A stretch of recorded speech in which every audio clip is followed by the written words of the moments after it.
అక్కడక్కడ పెట్టేసి అక్కడ బస్సు ఎక్కేసి స్లీపర్ ఎక్కాక సెల్ ఫోన్ మర్చిపోయారంటే కృష్ణారావు గారు ఇప్పుడు ఎంత పని ఇది. ఈ ఫోన్ గురించి మళ్ళీ ఓ మనిషి మళ్ళీ హైదరాబాద్, ఇది అంతా మైండ్లెస్ అంతే నా దృష్టిలో అంతే. ఇది ఎందుకంత అంత కంగారులో కూడా పని సక్రమంగా చేయాలంటే ఇటువంటివి ఉదాహరణ. అర్జునుడు అలా ఉంటుంది, అందుకని ఇక్కడ తీస్తున్నాడు, ఆ కుచ్చు భాగం పైకి ఉంటుంది, ఇలా పట్టుకుని ఇలా తీయాలి, ఇలా పెట్టాలి, ఇలా వేయాలి కదా, షిక్ అని వేస్తూ ఉంటే ఆ బాణాల ధాటికి పక్కవాడికి ఎలా ఉందంటే అసలు ఎప్పుడు తీశాడు, ఎప్పుడు కూర్చాడు, ఎప్పుడు వేశాడు, ఇది పైన చూస్తుంది కింద మళ్ళీ అని వేస్తున్నాడు. అది వాడి పరాక్రమం. ఈ బోడి యుద్ధానికి ఎలా వేస్తే అంటే 14 రోజు యుద్ధం చూడాలి, వాడు అభిమన్యుడు చనిపోయిన మన్నాడు చూడాలి, ఇక అర్జునుడు ఈశ్వరుడు పట్టుకోలేరు. అంత కోపంతో ఇదే ఉంది సరదా, ఇది టీ తాగినట్టే వాడికి. ఇదే ఎలా ఉంటే అది ఎలా ఉంటుంది, ఇది టీ అది పోటీ. అందుకే ఇలా షిక్ షిక్ షిక్ షిక్ షిక్ షిక్ అని వేస్తుంటే చూసే వాళ్ళకి ఎక్కడి నుంచి వస్తుందిరా ఈ బాణం అని, ఎక్కడి నుంచి వస్తుందిరా అని చూసేలాగా మాడు తగిలింది. ఎక్కడి నుంచి వస్తే ఇక్కడ తగిలింది అంటాడు అవడం. తగిలింది నాకు వచ్చింది ఎక్కడి నుంచి అయినా తగిలింది ఎక్కడైనా మరి అక్కడ తగులుతుంది అర్జునుడు బాణం. గుణమున లస్తకంబునను కోటి యుగమున తార భీషణముగనొప్పతుల్లి. తార అంటే తమంతా తామే, అసలు తీస్తున్నాడు వేస్తున్నాడు లేదు, ఆ బాణాలు వాటి అంతటా వచ్చేసేమో పుట్టేసేమో.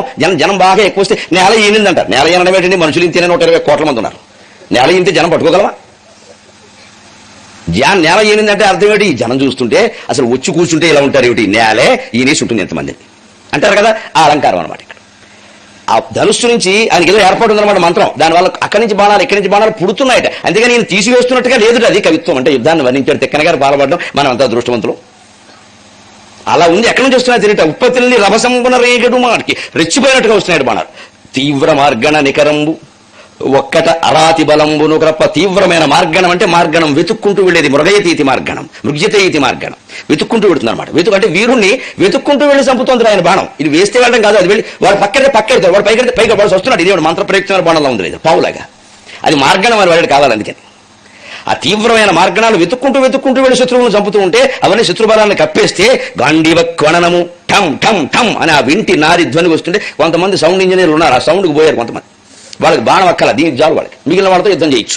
శంఖం ఊదగానే కొంతమంది పోతారు, గాంధీవం తీయగానే కొంతమంది పోతారు. అర్జునుడు అంతేగానే అంటారు, సుఖం పడుతూ కూడా గుండెపోటు వచ్చిందన్నమాట. ఆ పేరు వినగానే కొంతమంది పోతారు, అందుకే పేరు కూడా గట్టిగా చెబుతారు ఉంటారు. ఎవడు అనవసరంగా యుద్ధానికి వస్తారు, ఎందుకంటే ఎల్ఐసీ చేశారు గట్టిగా, అంతకంటే ఎందుకంటే రావడం వస్తారు, ఎవడు వాడిని అలా పంపేయడమే.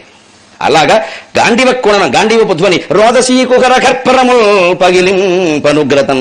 రోదసి ఆకాశం అనేది ఒక కుహరం, ఒక గుహ లాంటిది అయితే దాని పై భాగం కూడా పగిలిపోతుందేమో గాంధీవ ధ్వనికి అన్నట్టుగా సాగింత. ఇంత ధ్వనితో